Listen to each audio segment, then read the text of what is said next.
Mahal, dumugo na naman ang tiyan ng may bahay. Jayang Mingtang. Kasing hina na ng isang nalalapit na kandila. Ilibing ninyo siya ng kasama ko. Hindi pa niya naaagapan. Ikaw ang mag-usisa sa akin muna. Ang Wang Fei ay nangangahas pang ang magdahilan. Ang lason ay galing mismo sa inyong bakuran. Nakuha ito sa kusina. Naiinggit ka dahil buntis si Lian Yu. At naglakas ka pang lasunin siya. Hindi ito lason. Walang basehan ang sinasabi mo. Masakit ang tiyan ng may bahay. Dumudura siya ng dugo. Magulo ang pulso ng sanggol sa sinapupunan. Malinaw na palatandaan ito ng pagkalason. Hindi siya nalason. 30 taon na sa medisina ang doktor ng palasyo. Ano ang alam mo bilang isang babae na nakukulong lang sa bahay? Kung pahihintulutan mo akong suriin pa siya. 2 buhay sa isang sambahayan. 2 buhay sa isang bangkay. Mahal, huwag ka nang manisi sa kapatid mo. Mahina lang talaga si Lian Yu. Lian Yu, huwag ka nang magsalita. Hindi maaaring lumapit ang Wang Fei. Kapag muli mo pang pinahamak ang may bahay. Lumayo ka. Paanong basta na lang magliligtas ng buntis na pasyente ang isang babae? Ang ganitong bagay na may dugong nakataya. Paano naman ito basta mababakas ng Wang Fei? Kaya mo ba siyang iligtas? Kung hindi, tumahimik ka. Bumibilis at nanlalamig ang pulso. Masakit at biglang sumasakit ang tiyan. Hindi ito pagkalason, kundi symptoms ng biglaang pananakit ng tiyan. Anong biglaang pananakit ng tiyan ang pinagsasabi mo? May dugo siya sa tiyan. At pinabilis ito ng gamot. Kung hihintayin pa nating magsunog ng kalahating insenso. Kahit ang dakilang Diyos ay hindi na makapagliligtas. Kapatid, bakit mo ako sinasabing ganyan? Mas kaunti ang sabihin mo ngayon. Mas lalaki pa ang sansang mabuhay niya. Jayang Mingtang. Ihanda ang matapang na alak. Linisin mo ang puting tela. Makinis na karayom at panggupit na kutsilyo. Mainit na tubig, agad. Gumagalaw na ng kutsilyo ang Wang Fei. Paanong ang isang batang asawang babae na bagong kasal ay makakikita ng talim sa tiyan ng buntis? Isa itong pangkukulam. Kayo ang tumatawag dyan na pangkukulam. Ako ang tumatawag dyan na pagligtas ng buhay. Mahal, hindi maaaring payagan ang Wang Fei na basta na lang gumalaw. Kung may mangyari sa may bahay, at pati ang bata, nasa gitna na siya ng kapahamakan ngayon. Jayang Mingtang. Ito lang ang itatanong ko sa iyo. Kung mamatay si Lian Yu, iyon ay dahil sa inyo na mga walang silbi na nagpaliban hanggang mamatay siya. Paano mo nagagawang sumagot ng ganyan sa akin? Kailangan ng Wang Ye ang dangal. Lumabas ka at mag-ingay. Magliligtas ako ng tao. Mahal, masakit. Ang sakit ko sobra. Lumabas ka. Ako ang mananatili rito at babantay. Nariyan ka ba? Mas lalo siyang kinakabahan. Mas bumibilis ang pagdurugo. Ikaw, gusto mo siyang mamatay. Manatili ka. Gusto mo siyang mabuhay. Lumabas ka. Jayang Mingtang. May pagkakaiba pa rin si Lian Yu. Hindi kita kailanman palalayain. Hintayin muna nating gumaling siya. Kapag nagsalita ka pa ng mga salitang mapanakit. Ang dinadala sa sinapupunan ng aking asawa ay ang unang anak ng palasyo ng Jing. Tumahimik ka. Tingnan mo ako. Huwag kang gagalaw ng padalos-dalos. Ek, maililigtas mo ba ako? Ako ang nagsilang. Hindi ikaw. Hindi ako gagamit ng buhay ng tao bilang sukatan. Dugo. Tumigil na ang pagdurugo.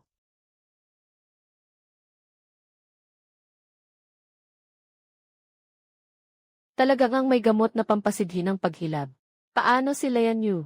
Nailigtas ang buhay. Ano ang ginagawa mo? Kailangan niya ng katahimikan at pagpapahinga.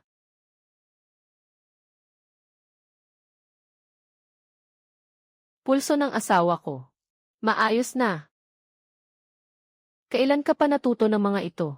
Hindi pa ito na itanong kailanman ng aking asawa. Ang talagang nakasasama sa kanya ay hindi lason, kundi ang gamot na pampasidhi ng paghilab. Sino ang nagpakain yan sa kanya? Mas mabuting alamin mo muna ang totoo. Gusto mo na namang itulak sa bingit si Lian Yu. Katatapos ko lang siyang iligtas. At sinisisi mo pa rin akong pinahamak ko siya. Palasak.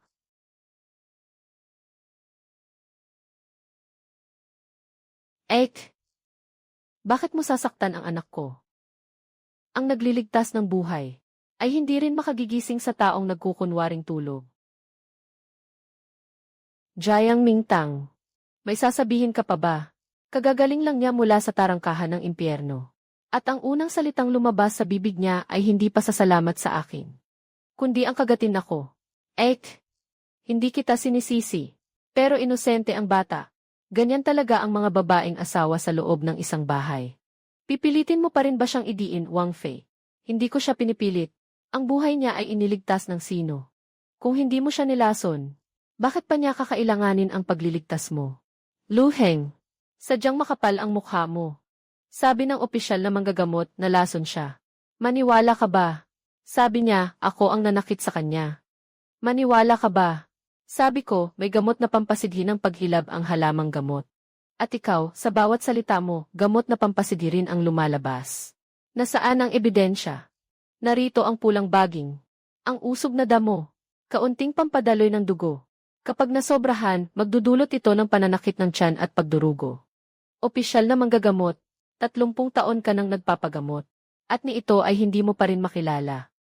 Ito, magulong halo ng mga gamot. Minsan lang. Mali ang naging pagsusuri. Kaunting pagkaligaw pa, 2 buhay na sana ang nawala. Palasyo ng Jing. Masakit na masakit ako. Huwag kang matakot, Lian Yu. Kapag nasaktan siya, ikaw ang magiging bulag. Dito na tayo magtatapos. Hindi pa matatag ang pagbubuntis ni Lian Yu. Hindi niya kakayanin ang labis na pagod. Dapat mong bayaran siya, hindi ba? Maaari na akong huwag nang maningil. Iniligtas ko siya. Kailangan mo ring pagbayaran siya. Ikaw ang Wang Fei. Dapat nga akong parusahan sa pagkalat ng lason para sa kanya. O kailangan ko pang panoorin siyang mamatay bago kumilos. Kung ayaw humingi ng tawad ni ate, ayokong pilitin si Lian Yu. Ang batang ito ay Jiang Mingtang. Lumuhod ka. Pinapaluod kita. Humingi ka ng tawad kay Lian Yu. Lu Heng, kaya mo bang tiisin ang pagluhod ko? Naglalakas loob ka pang sumagot sa akin. Lumuhod ako sa langit at lupa. Lumuhod ako sa aking mga magulang. Lumuhod ako para iligtas ang buhay ng aking guro. Hindi ako luluhod sa iyo. Paano mo nagawang insultuhin ang isang asawa ng Wang? Wala akong ginawang masama. Sino ang nagmamadali? Sino ang umaamin? Kung ayaw mo talagang magbago. Mula ngayon, ipagkakaloob ko kay Lian Yu ang kapangyarihang mamahala sa sambahayan ng palasyo.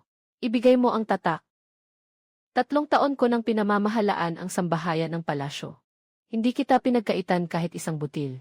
Hindi ko rin inagaw sa kanya kahit isang mangkok ng gamot. Kaya mananatili kang Wang Fei hanggat narito ako. Naging mapagbigay na ako. Mapagbigay.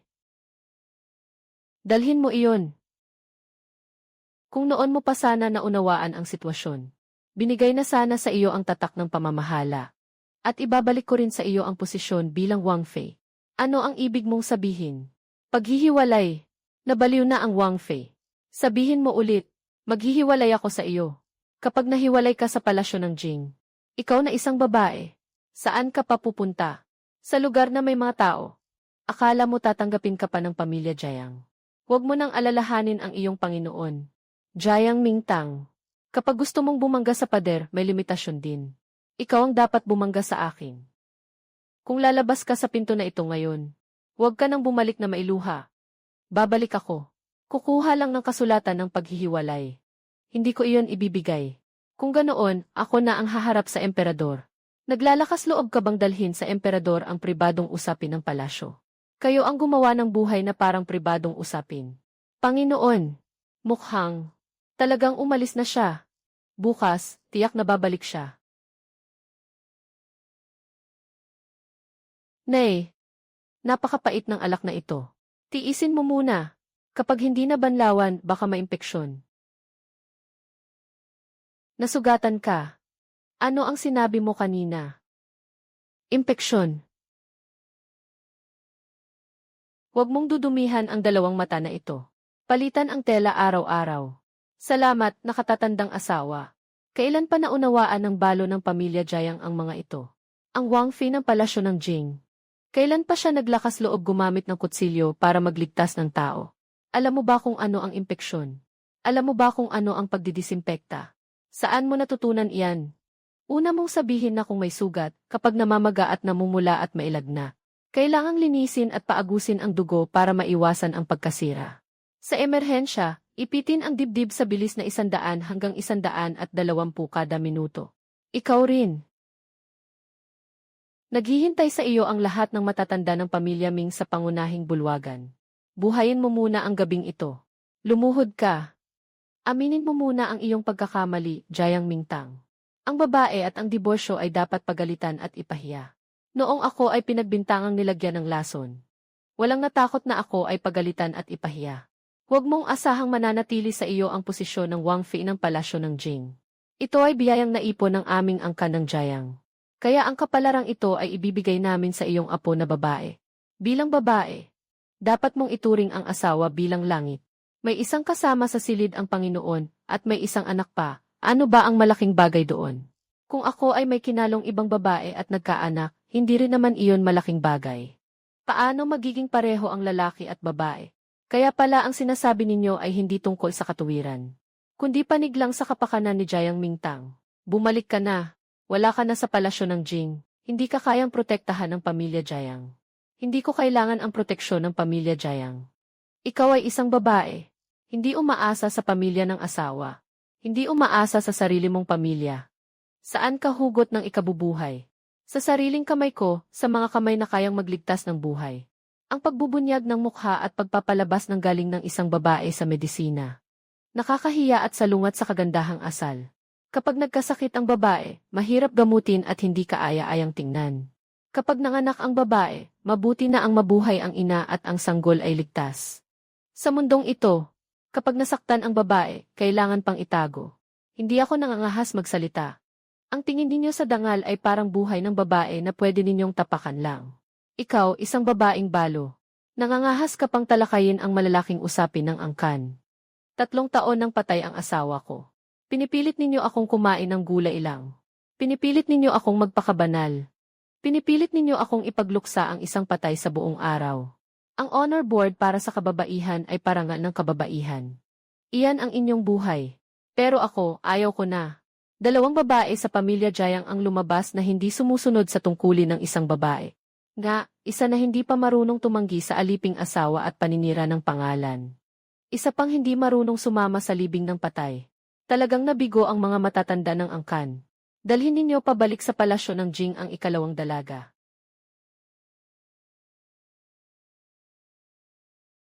Kung sino ang humipo sa akin, siya ang makakakita ng dugo. Ah! Katatapos mo lang sabihin sa sariling kamay kakikilos. Naniniwala ka ba? Naniniwala ako. Bago ka napunta rito, anong espesyalidad mo? Agarang operasyon. Ikaw ang sentro ng pagtahak sa sakit at pagkontrol nito. Matagal ka na bang narito? 5 taon. Hindi nakapagtatakang na kaya mong tiisin.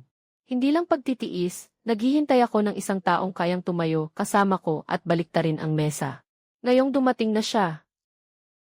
Kung gayon, huwag ka nang lumingon pa. Hindi kulang ang klinika sa kabisera. Pero kulang ito sa klinikang handang tumingin sa mga babae. At kulang din sa malinis na tubig. Sa mga taong tinataboy ang may sakit, iniiwasan ang mga may sakit at hindi itinuturing na materyales ang mga nanganganak. Magbukas tayo ng klinika para sa kababaihan. Unahin nating iligtas ang kababaihan. Pagkatapos ay mas marami pang tao. Pera ba ang usapan? May utang sa akin ang palasyo ng Jing ng isang buhay. 1,200 ginto sa bawat konsultasyon. 2 dalaga. Dumating na ang Jing Wang. Nagagalit ang Panginoon. Kahapon ay naguluhan lamang si Jiang Mingtang. Nang lumampas na ang kaguluhan, bumalik agad siya sa palasyo. Hindi ako alipin ng palasyo. Ikaw ang aking Wang Fei. Hindi ba at sa lalong madaling panahon? Ang ate mo, buong magdamag na hindi nakatulog ang Panginoon. Lahat ay dahil nag-aalala siya sa iyo. Bakit mo siya pinapahirapan? Kagabi, nang paluhurin niya ako, hindi naman siya nagdalawang isip. Hindi matatag ang pulso ni Lian Yu. Ikaw lang ang nakakaalam kung anong paraan ang ginamit kagabi. Sumama ka sa akin at tingnan siya. Bilang isang manggagamot, maaari akong lumabas para magpatingin. Konsulta 40,000 wen. Humihingi ka pa ng pera sa akin. Ang pagligtas ng buhay ay maihalaga, iyan ang batas ng langit at lupa. Ate, kung galit ka sa akin, huwag mong gamutin si Lian Yu. Magsabi ka na lang ng kaunti. Gaano ka pa ba katagal mabubuhay? Jiang Mingtang, huwag mong gawing sukatan ang buhay ni Lian Yu. Noong iniligtas ko siya, sinasabi mong sinasaktan ko siya. Noong hindi ko siya iniligtas, sinasabi mong sakim ako sa pera. 1,000 wen muna ang bayad. Kung hindi ako magbibigay niyan. Kung gayon, pakiusap sa ibang manggagamot na magpatuloy sa maling pagsusuri. Kamahalan, nahihirapan po ako. Jiang Mingtang. Jiang Mingtang. Mapait na lasa ng aprikot. At mayroon pang dugo ng manok. Ano ang pinagsasasabi ninyo? Ang dugong ito ay hindi lumabas mula sa lalamunan niya. Shen Lian Yu, pati pagsuka ng dugo, kailangan mo pa ng props. Ate, bakit mo ako dinudusta ng ganito? Tama na, mga tao. Dalhin ninyo ang Wang Fe sa palasyo. Pakiwari ng emperador ang hatol. Mabuti nang malinaw nating sabihin sa harap ng hukuman. At sabay nang ayusin ang bayad sa konsultasyon at ang kasulatan ng diborsyo. Ibigay mo sa akin ang belt na nagdedetalye sa niebe. Susuriin ko ito, mag-ingat ka rin. Kamahalan, natatakot ako. Nariyan ang Wang. Mas mabuti kung laging narito ka. Bago pa lumabas ang totoo. Nakatago ka ng mas mabilis kaysa kanino man. Ang Wang Fe ng Jing ay ang babaeng ito na gumagamit ng karayom at kutsilyo. O babae na gumagamit ng kutsilyong panggagaway sa mga tao. Naglalakas loob ka pang lasunin ang isang buntis. Malakas ang loob mo. Walang balanse ba ang pasya ng opisina ni Pei? Masyadong padalos-dalos ang hatol ng doktang tagasukat ng pulso. Ang ospital ang magpapasya sa kaso. Hindi mo pa rin pwedeng panghimasukan ang usaping ito. Kaya nga, nakapagtatakang mas madali pang ang magpalaya ng patay. Jiang Mingtang. Pinatahimik niya ang mga taong darating. Agad na tawagin ang tagapagsuri ng mga karayom. Jiang Mingtang, ano ang ginagawa mo? Nagpapagaling ng tao. Hindi dapat maging maluwag sa babae at lalaki. Sa pagitan ng babae at babae, hindi rin dapat ganito kabastusan. Mamamatay na siya. Ikaw pa ang nagsasabi tungkol sa ayos at postura. Salamat, Wang Fe. Salamat, Wang Fe. Salamat, Wang Fe. Salamat, Wang Fe. Sa susunod, dahan-dahan lang sa pagkain. Maling pagtama lang at maling banggaan. Kung gayon, pwede mo pa ring subukang magkamali ng pagtama at banggaan para makita ko. Kamahalan, iyon ay. Iniaharap na sa korte si Wang Fe ng Jing upang litisin. At nakaligtas pa siya habang may nasagip. Narinig ko pang ang gusto pa niyang makipagdiborsyo. Ipahayag. Ang aliping babae na si Jiang ay nakaharap na sa inyo. Kamahalan, ang Wang Fe ng Jing ay gumamit umano ng panggagaway at lason para saktan ang isang pinakasalang babae. Ayon sa batas, ito ay itinuturing na panggagaway. Isang paraan ng pagligtas ng buhay. Sa bibig ng opisina ni Pei, lahat ay panggagaway. Ikaw, Wang ng Jing, ang nagsabi. Naninibog ho si Jiang Shai. Dahil buntis si Lian Yu, ilang ulit na siyang nabuyo sa alanganin. Kagabi, nalason si Lian Yu. Ngayon, muli siyang nagsusuka ng dugo sa harap ng lahat. Lahat ay may kinalaman sa kanya. Kamahalan, hindi po nangangahas si Lian Yu na sisihin ang ate. Pakiusap ate, patawarin mo na ang anak ko. 2 kabanata mo nang sinasabi iyan, hindi ka pa ba nagsasawa? Magsalita ka ng buong katotohanan sa harap ng mahal na hari. Kamahalan, ang iyong alila ay hindi umaamin sa pagkalason. Pakiusap, pahintulutan ninyo akong suriin ang dugo at ang gamot.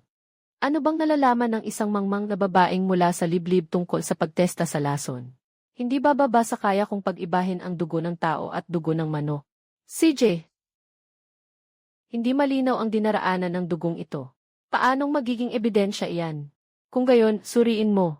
Paano ko ito susuriin? Kailangan ko ngayon ng malinis na tubig, alak, pilak na karayom, at puting porselanang plato. Muli na namang itong mga tagalabas na mahilig sa pagtatanghal. Natakot ang pansamantalang hukom na mapahiya, o natatakot siyang malaman ang totoo. Amoy ng nabubulok na dugo at laman. Kasama rin ang amoy ng dugo ng hayop. Sinasabi mo lang iyan. Lahat ng dugo ay may amoy ng nabubulok. Bakit mo nasasabing dugo ng hayop yan? Dahil maihalo itong pulbos ng mapait na almendras. Nakakapanghilo at nakakasuka. At maaari pang magpanggap na lason. Lian Yu. Talagang hindi ko alam. Puro palusot lang. Maliban na lang kung may makapagpapatunay na hindi ito napalitan ang dugo sa bag. Kamahalan. Dumating si Madam Lin, ang may bahay ng panganay ng pamilya Jiang. Sinabi niyang kaya niya iyong patunayan. Ipapasok. Nakilala na ni Madam Lin ng pamilya Jiang ang kamahalan. Ngayong kaya niyang patunayan na hindi napalitan ang dugo sa bag. Sinabi mong kaya mong patunayan. Nang masuka si Madam Shen sa tarangkahan ng pamilya Jiang. Nakasaksi ako mismo noon. Nagpatuyo ako ng isang kopya at ibinigay sa pamilya Jiang. At isinara ko na rin ang pulang sinulid. Ang pamilya Jiang at ang mga bantay ng palasyo ng Jing ay kapwa nag-iwan ng mga marka ng kamay. Iyan ang patotoo ng isang balong babae. Paanong hindi magiging tiyak kung hindi naniniwala ang pansamantalang hukom? Maaari niyang paniwalaan ang mismong ebidensya. O kaya naman ay paniwalaan ang sarili niyang hindi niya maipapangahas na suriin. Suriin mo, P.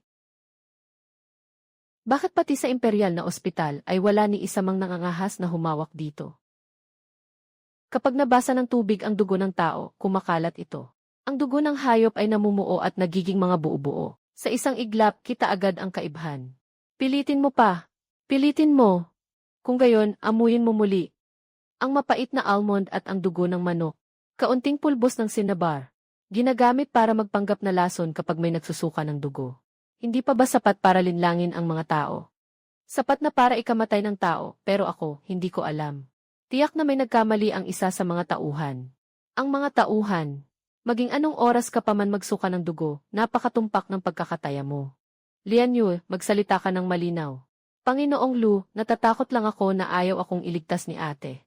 Natatakot akong baka hindi mailigtas ang bata. Kaya nagkunwari akong sumuka ng dugo at sinisi ang taong nagligtas sa akin. Hindi ko sinadyang saktan si ate. Gusto mo lang akong mapahiya hanggang sa mamatay. Kamahalan, naguluhan lang si Lian Yu sandali sa usaping ito. Pag-uwi ko, tiyak na paparusahan ko siya ng mabigat. Paparusahan ng mabigat. Ang kahihiyan ng pamilya Jiang ay hindi dapat ikalat sa labas. Nang idiin mo ako sa harap ng mahal na hari at tanungin ako ng kasalanan ko. Bakit hindi mo sabihin ang kahihiyan ng pamilya? Gusto mo talagang ilublob sa putik ang mukha ng palasyo ng Jing. Luheng, ngayon ay dalawa lang ang hihilingin ko. Ang kalinawan. At ang hiwalayan. Hindi ako papayag. Kung gayon, hihilingin ko sa kamahalan na pagbigyan ako. Ako, si Jiang, ay 3 taon nang napangasawa sa palasyo ng Jing. At masasabi kong walang anumang ikinahihiya. Ngayon ay dinahas ako ng lason. Nasa panganib ang buhay ng buntis. Hindi na ako magpapakana ng Wang Fei ng Jing Wang. Pakiusap, kamahalan, pagbigyan ninyo ang diborsyo. Jiang Mingtang, magtatangka ka. Kahit buhay ko, ililigtas ko si Hili. Ano ang hindi ko kakayanin? Alam mo ba kung paano pag-uusapan ng mga tao ang tungkol sa hiwalayan? Ang patay hindi na nakikipagtalo. Habang buhay pa, may daan pa ring matataha. Kamahalan, si Jiang Shi ay ang aking wastong asawa. Asawa at mga alitan sa bahay. Bakit umabot sa ganito? Kung ipaluhod mo ako para sa kanya, asawa pa rin ba kita? Pinaniniwalaan mo siya, hindi mo ako pinaniniwalaan, asawa mo pa rin ba ako? Itinulak mo ako sa loob ng palasyo, asawa mo pa rin ba ako? Wang Ye, hindi mo ba talaga kaya akong bitiwan? Hindi mo ba talaga kaya akong pakawalan? Walang kwenta ang pag-ipon ng isang wastong asawa para sa palasyo ng Jing Wang. Kapag umalis si ate, ano ang gagawin ni Wang Ye? Nasa kanya ka. Kasama mo pa rin ang batang ito na hindi mo matiis na imbestiga. Pinapahintulutan ko, Jiang Mingtang. Mula ngayon, malinaw na ang hiwalayan ni Jiang Shi at ng Jing Wang at wala nang ugnayan ang kanilang kasal. Bawat isa sa inyo, huwag makialam sa buhay ng iba. Ako, si Jiang Mingtang, ay nasa harap ng tarangkahan ng palasyo. Napakabilis mong magligtas ng tao. Hindi pwedeng ipagpaliban ang pagliligtas ng buhay. Kung bibigyan kita ng isang utos ng pagsubok, pinahihintulutan kitang magbukas ng ospital para sa mga babae sa Jingdu. Natututok sa mga sakit ng kababaihan. Gagawin mo ba? Kamahalan, ang babae ay nagsasanay ng medisina. Lumalabag ito sa mga sinaunang tuntunin ng medisina. Ang mga sinaunang tuntunin ng medisina ba ay para magligtas ng tao o para humarang ng tao? Tinanong ko kung maglalakas loob ka o hindi. Maglalakas loob ako. Kung may mamamatay na pasyente, panagutin ayon sa batas. Kung may maliligtas na buhay, pakialala ninyo, kamahalan. Kaya ring magligtas ng buhay ang babae. Utos ng pagsubok para sa ospital ng babae. Salamat po, kamahalan. Isang ospital na binuksan ng kababaihan. Sino ang maglalakas loob magpagamot sa isang babaeng doktor? Baka hindi ito pagpapagaling kundi panlilin lang. Ang nang-udyok ay totoo. Habang mas malakas ang kanilang sigaw, mas lalo lang ipinapakitang takot sila. Takot silang hindi na basta magtitiis ang mga babae. Tulungan mo ako, Dr. Jiang. Ay, may babaeng talagang hindi takot sa kamatayan. Sino ang nagbigay sa inyo ng lakas ng loob na lumabas at magpahiya ng iba? Nasa ospital ito. Hindi ito lugar para magwala kayo. Asawa ko siya. Akin siyang aayusin ng ayon sa batas ng langit at lupa. Kapag sinaktan mo pa siya, ipapakita ko sa inyo kung ano ang tawag sa pagkakatakot at pagkapilay. Pangalan ng sugat at lugar. Panahon ng pagkakasugat. Hindi na kailangang itala. Mas lalo lang siyang magagalit. Itala mo ang isang beses na pinalo ka niya. Itala natin iyan bilang isang ulit. Sa susunod na magkita sa hukuman. Ito ang ebidensya. Ha ha ha. Mga usaping mag-asawa. Hindi pwedeng pakialaman ng opisyal na pamahalaan. Kung may bali sa buto o lumang pilat dahil sa saksak o hiwa. Ginawa mong ganito ang isang tao at tatawagin mo pa iyong usaping pampamilya. Hindi siya nakikinig. Alakang asong inaalagaan. Aray, aray. Kapag masakit, tama lang iyan. Kung nasasaktan siya, dapat lang na makinig ka rin. Tiisin mo muna, hindi hugasan ang maruming bagay. Baka lumala ang sugat. Kung babalik ako, papatayin niya ako. Sige, manatili ka muna sa bakuran sa likod. Kulang ng tao sa klinika. Marunong ka bang magpakulo ng tubig? Marunong ka bang bumasa ng mga letra? Ituturo ko sa iyo ang mga pangalan ng mga gamot. Ako rin, kaya kong manatili. Basta buhay pa, pwedeng manatili. Pang-aapi at pagbubukas ng itim na tindahan. Ilayo mo ang asawa ko. Sino ang gumagawa ng gulo dito? Kinuha nila ang aking asawa. Ang pinsala sa katawan ay nakatala rito. 3 sugat sa bagong pasyente. 11 sugat sa dating pasyente. Kung may dadalhin ang mga opisyal, iminumungkahi kong dalhin muna siya. Lahat ng ito galing sa pambubugbog mo. Ako ang magtuturo sa asawa ko. Ituturo ko siya hanggang sa mabali ang mga buto niya. Talagang mabigat ang kamay ng lalaking iyan sa araw-araw. Kung isasama mo ang 2 babaeng ito, hindi sila makakaalis ng buhay. Magtiwala ka, mas makakaraos kami kaysa sa iyo. Manggagamot Jayang, 3 araw nang mailabor ang manugang ko. Pwede mo bang tingnan kung sobrang luwag na? Hindi pwede. Isang bata lang ang maililigtas ng isang nakatatanda. Kapag namatay ang isang matanda, maaari pa kayong magkaanak muli. Ang bata ang ugat ng aming pamilya. Bilisan ninyo sa loob. Sino ang nagsabing isa lang ang pwedeng iligtas? Naipit ang bata. Wala nang lakas ang mga nganak. Kahit dumating ang mahikang nilalang, mahirap na. Kung walang darating na mahika, ako ang gagalaw.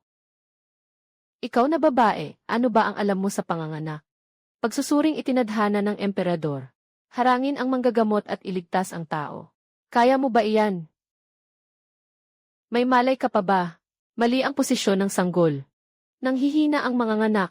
Magsaing ako ng mainit na tubig at maghugas ng bituka. Mag-iwan ng 2 matatag na babae. Ganyan na nga ang lagay niya. Ano pa ang ipipilit mo? Tumahimik ka at makinig sa utos. Lumabas ang mga walang kinalaman dito. Sino ang nagpasok ng maruming kamay dito? Siya ang lumayas. Narinig mo ba ang sinasabi ko? Gusto mo bang mabuhay? Kung gusto mo, huwag kang matulog. Sumabay ka sa aking ritmo. Mahalaga ang bata. Ang buhay ng ina ay buhay rin. Nagsimula siyang manlamig, kaunting asukal at tubig na maalat. Huwag mo siyang hayaang humina pa. Hindi ko pa kailanman nakita ang pamamaraang ito. Tandaan mo iyan ngayong araw. Hindi na pwede. Tingnan mo ako. Hindi ka laruan ng sinuman pagdating sa pag-aanak. Isa kang tao, kailangan mong mabuhay para sa sarili mo. Ako, gusto kong gumana ang aking lakas. Ang bata ay apo ko. Hindi pa tapos. Nanganak na ang bata. Hindi pa tapos ang alin. Dumudugo ang mga nganak. Kumuha ng dahon ng ginseng, mainit na tubig at malinis na tela. Pigilan mo rito. Hindi ka lang marunong magligtas ng bata. Kaya mo ring magligtas ng matanda. Huwag kang matulog. Umiiyak ang bata. Kailangan mong yakapin siya mismo. Kailangan ko siyang maipanganak ng maayos. Nakaligtas ako. Ikaw ang sumalo nito para sa akin. Ako ang lolo niya. Kung gayon, siya pa rin ba ang ina ng bata? Ang bagong panganak na babae ay hindi dapat magtrabaho sa loob ng 3 araw. Bawal magkasakit sa lamig. Bawal magutom. Sino ang may lakas ng loob na pilitin siyang bumangon sa kama? Ipapatawag ko ang isang opisyal para yayain kayo sa tsaa. Nailigtas siya. Ligtas na ang matanda at bata. May namatay sa bayan. Hayaan ninyo silang makita. Butika para sa mga babae. Nagpapatakbo ng klinika ng walang pahintulot. Ayon sa kautusan ng imperial na ospital, ipasara ang klinika. Babaeng Jiang. Walang lisensya para magpraktis ng medisina mula sa imperial na ospital. Nagpapagamot ng walang pahintulot. Ginugulo ang sining ng medisina. Ipaimbestiga at ipasara. Narito ang utos para sa pansubok na pagsusuri. Ang utos na pansubok na pagsusuri ay pahihintulutan lamang ang pagsasagawa ng konsultasyon. Hindi namin pinapayagan ang inyong mga panlilinlang na salita na manlinlang sa mga tao. Tumatanggap lamang ng mga babae para sa pribadong panganganak. Ang pagliligtas ng buhay ay hindi pwedeng basta-basta, may patakaran din. Sabi ng imperial na ospital kung bawal ay bawal. Siya ang nagligtas sa akin. Sino ang mangangahas magsara ng kanyang klinika? Iniligtas din niya ako. Ano bang alam ninyo? Matagal na nilang ikinamatay ang mga tao. Ang mga taong hindi ninyo iniligtas, ako ang nagligtas. Kung ang mga hindi ninyo mailigtas ay hindi rin papayagang iligtas ng iba, saan pa pupunta ang mga tao? Nakikita ko mismo na ang babae ay halos wala ng hininga. Si Jiang Dafu ang nagbalik sa kanya. May sakit ang manugang kong babae. Ayaw nang suriing mabuti ng mga lalaking manggagamot. Pwede bang manahimik ang butika ng mga babae? 3 araw ng bukas ang klinika. Tumanggap ng 5 pasyente. 3 pasyente ang muling sinuri. Walang isa mang namatay. Nasa kamay ko ang resulta ng gamutan at gamot sa lagay ng sakit. Maaaring pekin ang talaan. Pwede ring tawagin ang taong iyon. Mangahas ba kayong isa-isang kausapin sila? Napakarami ng tao, kamahalan. Baka matakot si Ying Feng na may mangyaring masama. Ano ang kinatatakutan mo, kautusan ng imperial na ospital? Hindi na kayo maililigtas ng bagay na ito ngayong araw. Mas mabuting alam ninyo mismo kung ano ang pinagsasabi ninyo. Kamahalan, ito ang tala ng mga kaso ng butika ng mga babae. Araw-araw ay naghahanda si Lin Shay ng isang kopya para sa pag-iwas sa paninirang puri. Mas malinaw pa ito kaysa sa mga tala ng kaso ng imperial na ospital. Ang punong pansamantalang hukom ng imperial na ospital. Pagpihit sa usapan at pagsasabing nililin lang ng butika ng mga babae ang taong bayan. Pakiusap, kamahalan, bawiin po ninyo ang utos na pansubok na pagsusuri. Nataranta si Pishen. Kamahalan, magpapadala po ba kayo ng mga tao? Kung hindi magpapadala ng tao, maglalabas na lamang ng kautusan. Ipinasara. Sa ngalan ng banal na kautusan, sumusunod kami sa kapalaran ng langit. Sa panahon ng pagsusuri ng Jiang Shai, ipinag-utos ng emperador na tagumpay ang gamutan. Pinapayagang magpatuloy ang butika ng mga babae sa loob ng 3 buwan. Eksklusibo para sa mga sakit ng kababaihan. At ayon sa araw-araw na kita. Sa harap ng hukuman at sa masusing pagsisiyasat. Naunawaan ba ninyo? Naunawaan na po, kamahalan. Natapos na ang pagharap sa hukuman. Mula ngayon, isa lang ang magbabantay sa atin. Kailangang bantayan din ang kalagayan ng ospital. Tumayo ka. Punasan mo ng maayos at ibalik mo. Sapat na ba ang 3 buwan? Sapat na para pagsisihan nila na binigyan nila tayo ng pagkakataon. Ang dakilang manggagamot Jiang ang ipinadala ng aking manugang na babae para rito. Dakilang manggagamot Jiang. Dakilang manggagamot Jiang. Ngayon ay hindi matatag ang kalagayan ng aking Panginoon. Nais po naming masuri ninyo ang pampatatag na gamot na ito. Ang amoy at timpla nito ay hindi karaniwang pampatatag na gamot. Ano ito? Ang sinumang kumain nito ay mabibinat. Pampakalma sa labas. Pampagalaw ng dugo at pampabuhay ng sirkulasyon sa loob. Sa maikling panahon, maaari nitong magmukhang buntis ang pulso. Sa matagal na panahon, nakakasira ito sa sanggol at sa katawan. Impossible. Iyan ang pampalaglag na ininom araw-araw ni Madam. Sino ang nagbigay sa inyo nito, sabihin ninyo na ngayon. Hintayin ninyo at kapag nagkaaberya siya, saka ninyo malalaman. Ikaw ang pumalit sa kamatayan, demonyo ka. Buti ka sa timog ng lungsod. Sabi ng madam ng apothecary na iyan, masyadong tuso ang mga doktor sa ospital. Bumalik ka sa butika ng Jichun at sabihin mo kay Shen Lianyu. Kung kakain pa ng gamot na iyan, hindi mabubuhay ang bata. At kahit ang tao, baka hindi rin mabuhay. Si Dr. Jiang, muntik ka na niyang mapahamak kahapon. Bakit mo pa siya pinagsasabihan? Ako ang manggagamot. Ngunit hindi ako budha. Dahan-dahan nating linawin ang usaping ito. Sabi niya, ang gamot na ito ay makakasama sa sanggol. Ngunit ang gamot na ito ay talagang may bisa laban sa pagdurugo. Malinaw na gustong paghiwalayin tayo ni Wang Yijiji. Kinasusuklaman niya ako dahil sa dinadala kong sanggol. Kinasusuklaman niya ang pagprotekta mo sa akin. Pero sinabi rin ng kapwa-doktor na mali ang gamot. Kung ayaw maniwala ni Wang Ye, mas mabuti pang hayaan mo na lang akong mamatay, Lian Yu. Hindi ako naniniwala. Ang babae sa iyong klinik, papatabain mo na lang doon. Baka hindi na mapangalagaan ang mukha ng palasyo. May utos mula sa prinsipe na ipasuri siya. Paano kung siya na mismo ang mag-imbento ng kapalaran ng tao? Basta ayaw lang ni Lian Yu na mapunta siya sa maling landas. Dr. Lin, iligtas mo ang anak ko. Mataas ang lagnat niya buong araw. Natatagaktak na ang tubig sa katawan niya. Kailan pa nagsimula ito? Kagabi, sa magkabilang bakod, maging ang pamilyang Wang. At ang pamilya Zhao. Lahat sila ay uminom ng tubig mula sa balon ng Tianshui. Umiinom pa rin kayo ng tubig sa balon. Lahat sa kalye ay umiinom niyan. Bumalik kayo sa klinika at tawagin si Jiang Mingtang. Magdala ng apog at linisin ang tubig. Mali ang talaan ng asukal at asin. Isa itong impeksyong kumakalat sa maraming tao. 3 pamilya ang nagkasakit at lahat ay uminom sa balong ito. Magkakatulad ang mga sintomas. Mataas ang lagnat, pagtatae at pagkatuyo ng katawan. Isara muna ang balon. Isara ang balon, saan na kami iinom? Gusto na naman bang manira ng tao ang klinika ng mga babae? Mga pamilya ng daan sa kanluran ng Jiang, ilang salinlahi na kayong umiinom sa balong ito. Isang salita lang ninyo, isasara agad ito. Gusto ba ninyong maghasik ng takot? Mas mabuti na ang takot kaysa sa patay. Hindi pa natutukoy ng imperial na ospital ang sanhi ng sakit. Wala kayong karapatang isara ang balon. Hintayin ninyong matapos muna kayo. Sa eskinita ay nararapat maglagay ng altar para sa kaluluwa. Ano bang alam ninyo, mga babae, sa mga patakaran at reseta? Alam ko na ang isang basong maruming tubig ay pwedeng magpasubsob ng buong kalye. Agad magpaskil ng abiso, pansamantalang itigil ang pagkuha ng tubig sa balon ng Tianshui. Pakuluan ang lahat ng inuming tubig. Ilista ng magkakahiwalay ang mga pasyente. Sino ang mga ngahas sumuway sa kanila? Kung may mangyari, ang imperial na ospital ang mananagot sa lahat.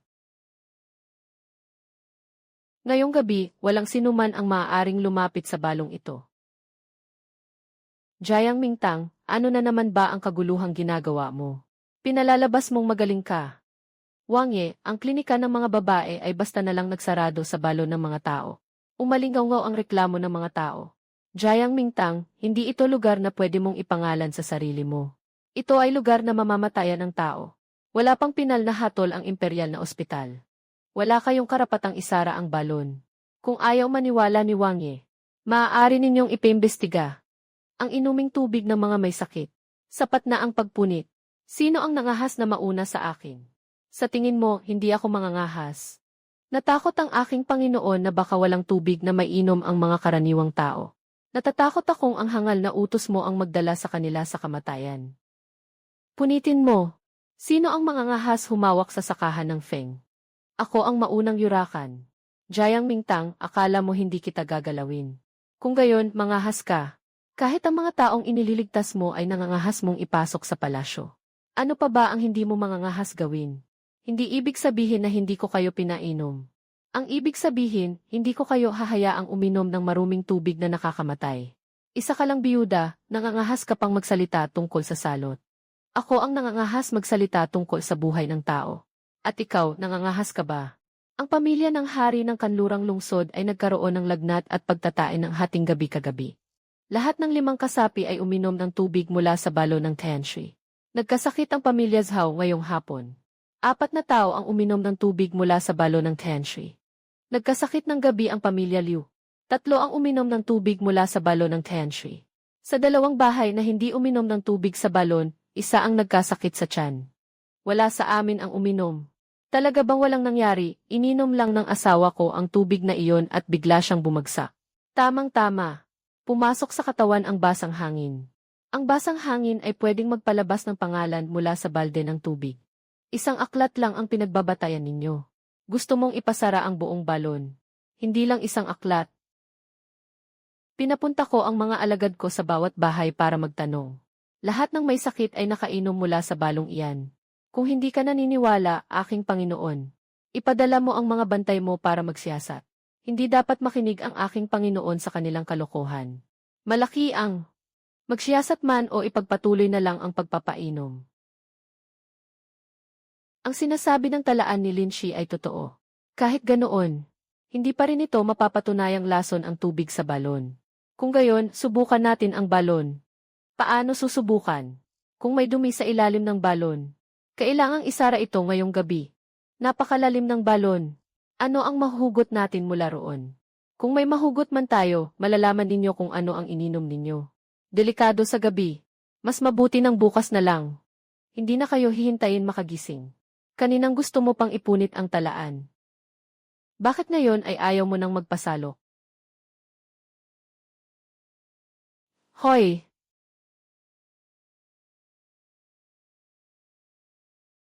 Magpatuloy. Karaniwan may ganito sa mga balon. Na hindi naman kakaiba. Kung araw-araw kang umiinom, sinisira mo ang tiyan mo. May nahahalong kung ano. Aba, ang iniinom natin ay ano ba? Aking Panginoon, gusto mo pa bang punitin ngayon? Hindi ba sabi ng imperial na ospital na wala namang nangyari? Kaninang gusto pa ngang ipunit ng aking Panginoon ang talaan. Kung hindi lang pumigil si Ginoong Jayang, iinom pa rin tayo ng maruming tubig na ito. Isa lang itong aksidente. Wala itong kinalaman sa imperial na ospital. Ang aksidente ay hindi basta nakaapekto lang sa mga umiinom ng tubig sa balon. Mula ngayon, pakuluan muna ang lahat ng tubig bago inumin. Ang may banayad na karamdaman ay pumunta sa butika. Ang malubha ay ihiwalay at gamutin. Kung sino pang palihim na iinom ng tubig, huwag ninyong sisihin ang pagkamatay ng balon. Huwag mo akong sisihin kung hindi ko kayo pinigilan. Jayang Mingtang, magpapadala ako ng tubig. Hindi kailangang mauna ang mga tao mo sa pag-aaral at pagdaragdag ng gulo. Ipatawag agad sa palasyo si Zhang na manggagamot. Ang reyna ina ay may mataas na lagnat at pagtatae. Hindi siya nagigising. Nakainom na rin ang palasyo ng tubig mula sa balon ng Tianshi. Ginang Jayang, magmadali na kayo at umalis. Zaiwei, manatili ka sa kanlurang bahagi ng lungsod. Ikaw lang ang pumasok sa palasyo. Kailangang maagap na malunasan ang nasa palasyo ng sining. Hindi pwedeng magkalat ng gulo rito sa kanlurang bahagi ng lungsod. Ihiwalay at pakuluan. Erehistro ang mga malulubhang pasyente at dalhin sila sa silid ng ospital para sa paghihiwalay ng malinaw at walang paligoy. Lahat ay makinig sa utos ni Linda Ifu. Kung ano ang sabi niya, iyon ang masusunod. Opo. Susunod ako sa iyo papasok sa palasyo. Mabuting manatili na lang ang Panginoon sa kanlurang bahagi ng lungsod. Bakit? Noon lang, muntik nang mapahamak ang napakaraming mamamayan.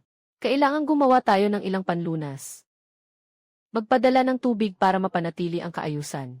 Huwag ka nang maglabas ng padalus-dalus na utos. Ang mga banayad na kaso ay rehistro sa kaliwang hanay.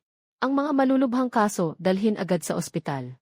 Pakuluan muna ang mga damit ng mga may sakit sa bahay bago labhan. Ang dumi, tabunan ng apog. Kung walang apog, kulang iyon.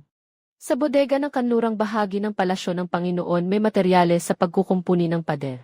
Pahiram man lang ng apog kaysa hintayin pang may mamatay. Buksan ang daan. Ang tinutukoy ko, ang pagbuo ng pader sa palasyo ng Panginoon. Linda Ifu, ang anak ko ay halos wala ng hininga. Dehydration na may alat at asukal sa tubig. Kaunting patak muna, huwag magmadali. Huwag kang matakot, maililigtas pa siya.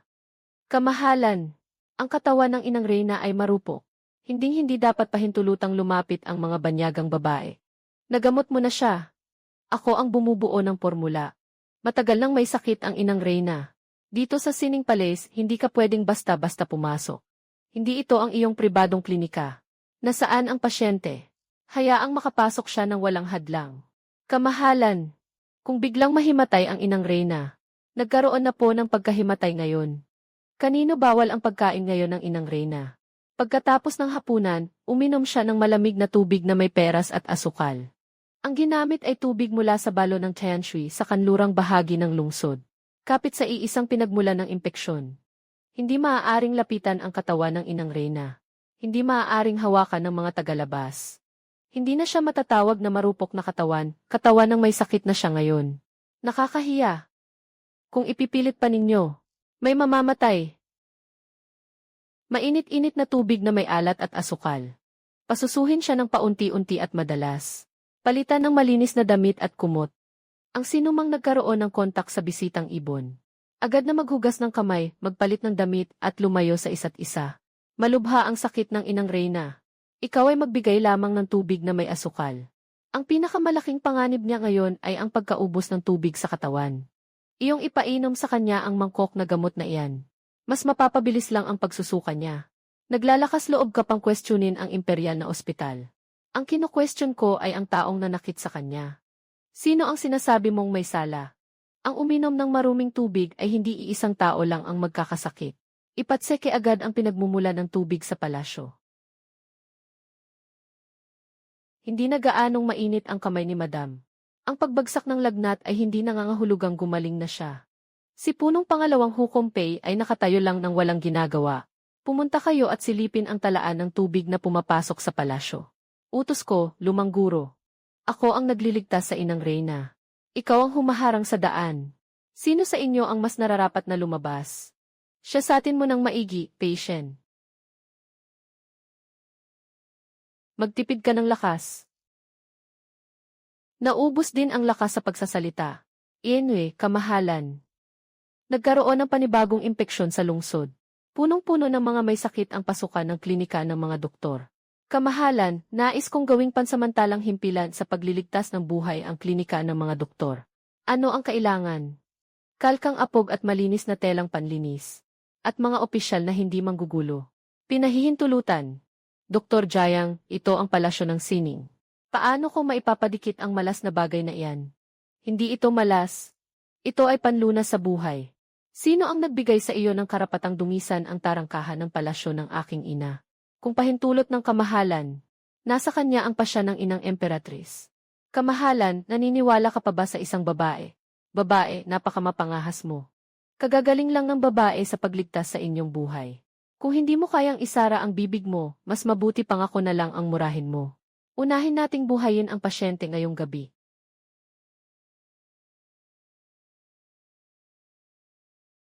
Sila ang 6 na bulwagan ng kusina ng palasyo ng sining. Ngayon ay ginamit na lahat ang tubig mula sa balon ng Tianshui sa kanluran ng lungsod. Matamis at malinis ang tubig ng balon ng Tianshui. Karaniwang pumapasok sa palasyo. Agad na gamitin. Itala ang lahat ng palasyong gumamit ng tubig sa balon. Mga mailagnat at pagtatay. Naipag-utos ko na sa imperial na hukbo na ipasara ang pinaggagalingan ng tubig. Kung maisasara agad, marami ang maililigtas sa kamatayan. Hindi ka ba natatakot na managot? Natakot ako, pero higit akong natatakot sa mas marami pang mamamatay.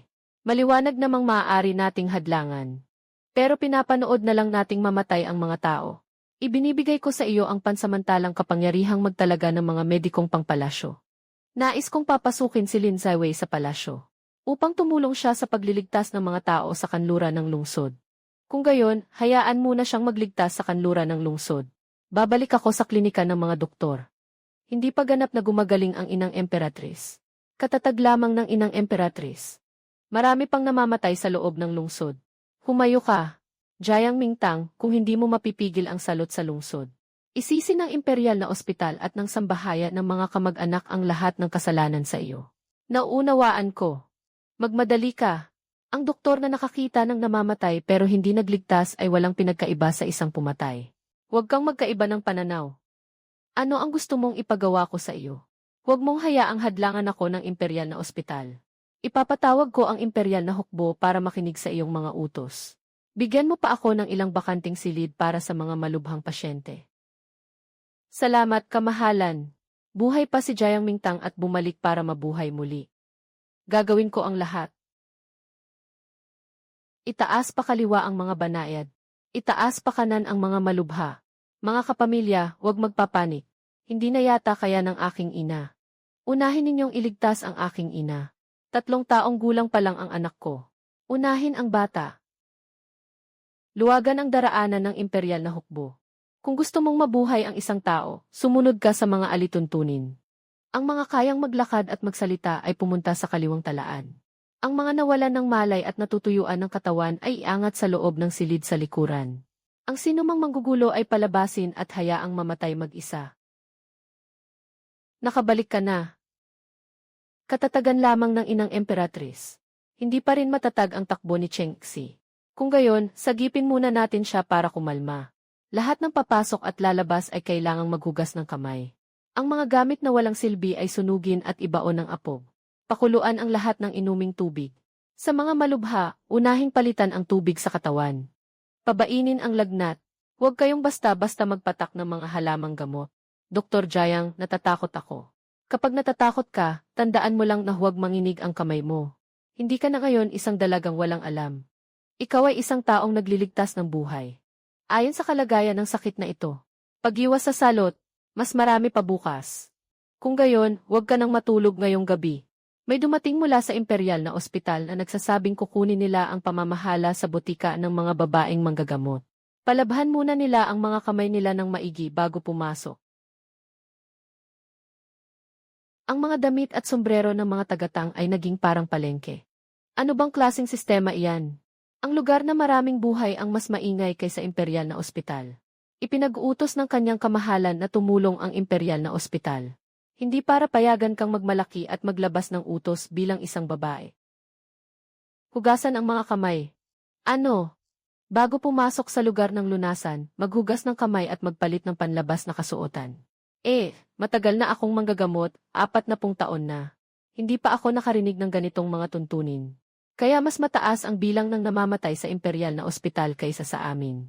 Paano mo nagagawang dungisan ang imperial na ospital? Sa pansamantalang tanggapan sa kanlurang lungsod, 78 pasyente ang ginamot ng botika ng mga babaeng manggagamot. 3 ang namatay. 46 ang ginamot ng imperial na ospital. 19 ang namatay. Hindi pwedeng puro numero lang ang ipang-asta mo. Hindi pwedeng ang ilang numero lang ang maging batayan ng husay sa panggagamot. Kung gayon, ang mga pasyente ba ay pwedeng maging batayan? Pinainom ako ng imperial na ospital ng 3 mangkok ng mapait na gamot. Habang lalong iniinom, lalong sumusuka. Si Ginoong Jayang ang nagpainom sa akin ng tubig kaya lang ako nagising. Ang anak ko rin ay ganoon. Sabi ng imperial na ospital, maghanda na para sa mga susunod na usapin. Buhay ka dahil nailigtas ka ng ospital. Ang mangmang na bayan ay isang pagkakataon lang ang alam. Kapag maraming pagkakataon, tinatawag na ito na tuntunin. Ginoong Pei, kung talagang gusto mong tumulong, pumunta ka at ayusin ang mga tala sa distrito. Pumunta ka at magparehistro. Hindi ba't parang pwede na lang doon magpainit ng tubig? Kawal. Hindi rito nag-aalaga ng mga tamad na puro salita lang ang kaya. Kung buo pa ang tela, saka lang gagamitin. Ang sinumang hahawak sa pasyente bago at pagkatapos ay kailangang maghugas ng kamay. Ang gamit ay hindi dapat ibinabalik ng direkta sa daluyan ng tubig. Kailangang idiin ito sa apob. Lin Deifu, hindi ako marunong bumasa. Kaya mo ba akong turuan? Gusto ko ring matuto. Malakas ang aking lakas. Kaya kong buhatin ang pasyente. Mula ngayon, hindi kayo alipin ng sinuman. Kayo ay mga tagapag-alaga ng botika ng mga babaeng manggagamot. Isuot ninyo ito at tandaan ang isang bagay. Ano, ang kamay mo raw ay nakapagliligtas ng buhay. Dalhin mo sa Ginoong Jayang. Sabi ni Lin Daifu, bawal ang pagpapakulo ng tela. May malinis pa akong tela sa bahay. Masakit ang tiyan ng may bahay ng Panginoon. Pakibalik po kayo sa mansyon. Mangyaring magpatawag ng manggagamot. Sabi ng may bahay, si Ginoong Jayang lang ang mapagkakatiwalaan niya. Hindi siya pupunta. Sabi pa ng may bahay, kung hindi darating si Ginoong Jayang, hahayaan na lang siyang mamatay ng walang lunas. Ginoong Jayang, nagising na ang anak ko, salamat sa iyo. Ang bilang ng namatay sa panibagong bugso na ito ay nadagdagan ng 132. 4 ang namatay. Mas matatag kaysa kagabi. Ginoong Jayang. Masyadong marami ang namatay sa panig ng imperial na ospital. Nagpa siya ang lupo ng ospital na pag-isahin ang pagmamaneho at pagpoproseso ng mga bangkay. Saan dadalhin? Hindi sinabi. Nakatumba sa lansangan ang mga patay. May mga patay sa pintuan.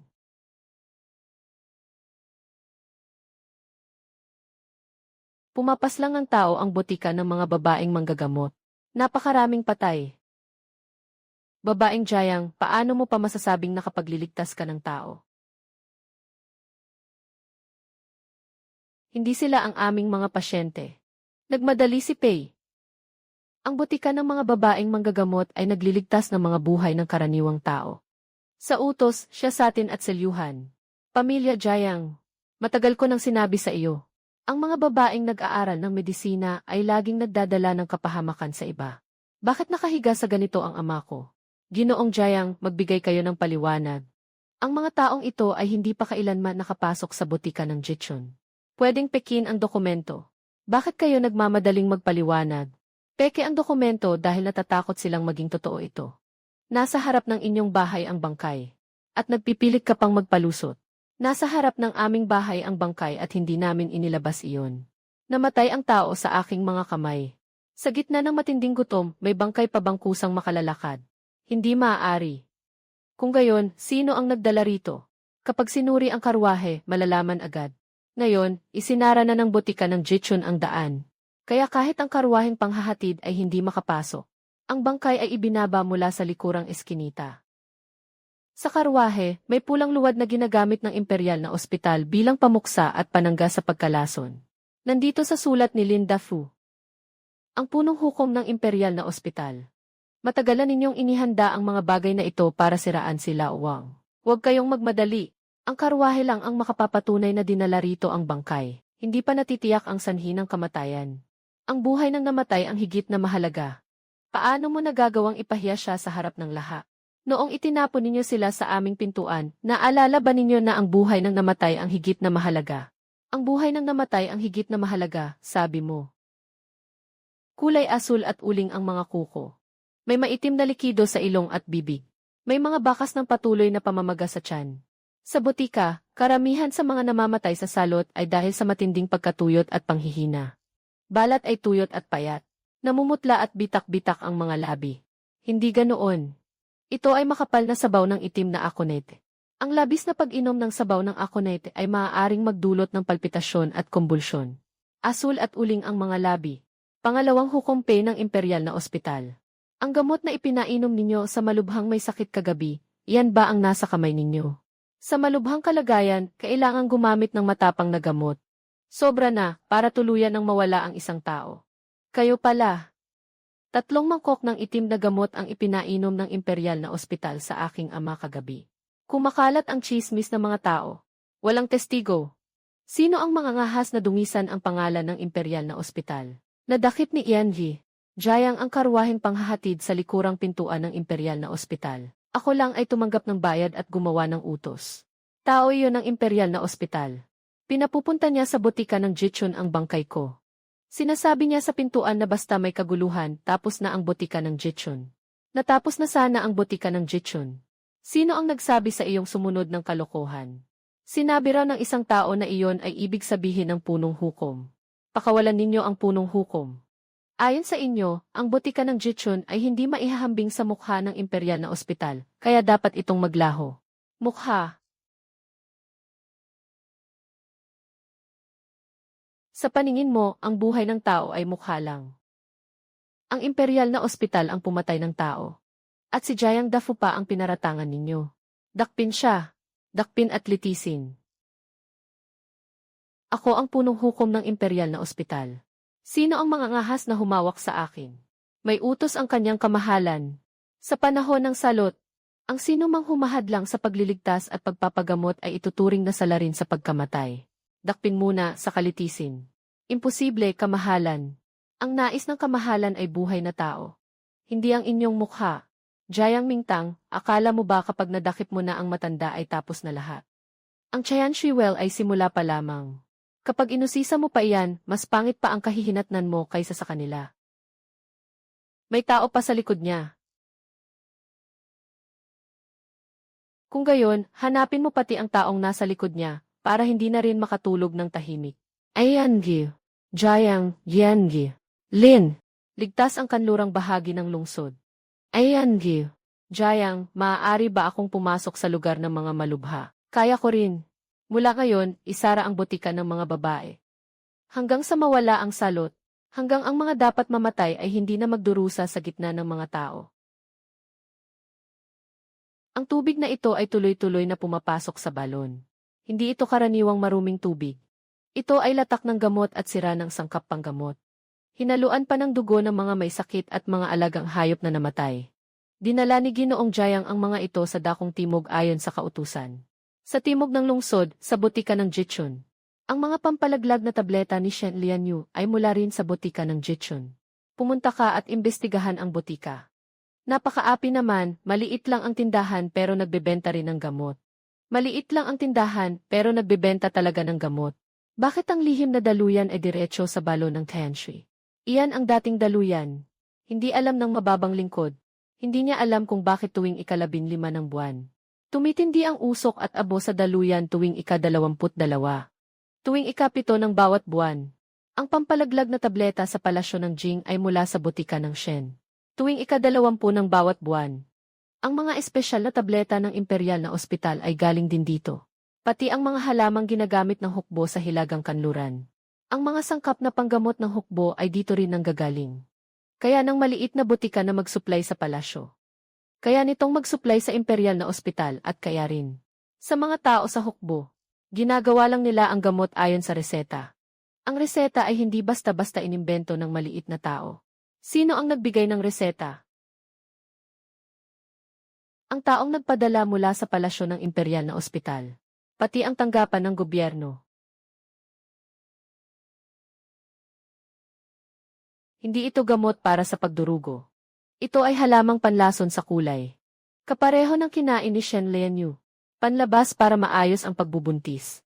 Panloob para pasiglahin ang pulso. Panloob para pasiglahin ang pulso. Ano ang mangyayari kung kainin ito? Sa maikling panahon, parang naging maayos ang pagbubuntis. Sa katagalan, sisirain ito ang sanggol at katawan. Sa totoo lang, hindi ito pampalaglag kundi pampagtakip ng kahihiyan. Ginoong Jiang. Sa kahong ito nakasulat na ang mga matapang na gamot para sa hukbo ng hilagang kanluran. Hindi ito sisira sa isang balon. Sisira ito sa isang hukbo. Ang imperial na ospital, ang palasyo ng Jing. Ang tanggapan ng Anguo. Isang sisidlang yuni sa hilagang kanluran. Hindi ito kapahamakan ng langit. Ito ay kapahamakan ng tao. Ang balon ng Tianshui ay panlabas lang na lagusan para ibuhos nila ang latak ng gamot. Paano mo gustong siya sa atin? Ipadala sa botika ng Jichun. Siya sa atin din ang kautusan ng paggalaw ng parehong batch ng sangkap na panggamot. Pakiusap, kamahalan, bigyan ninyo ako ng pagkakataong magbigay galang sa kababaihang manggagamot. Hindi sapat ang pahintulot para sa pagsusuri. Kung hindi sapat, magpapalipat ako ng mga gamot. Siya sa atin ang mga imbakan at suriin ang mga bangkay. Isara ang pinagmumulan ng maruming tubig. Walang opisyal na tatak. Ang mga tagapagligtas ay laging hinaharang saan man. Gusto mo ng kapangyarihan. Ako ang humihingi ng kapangyarihang makapagliligtas ng buhay. Ang utos ng pagpapagamot ay pagkakataong ibinigay ko sa iyo. Pirmang panlagda ng kababaihang manggagamot. Ikaw ang nagbalik ng mga buhay ng mga tao sa lungsod sa kanluran. Nabigo ang kababaihang manggagamot. Pansamantalang ililipat sa depensa ng tanggulang imperial. Salamat po, kamahalan. Kamahalan, may kagyat na ulat mula sa 800 li sa hilagang kanluran. May kakaibang sakit sa hukbo ng hilagang kanluran. Umuubo ng itim na dugo. Nabubulok ang mga paa at kamay.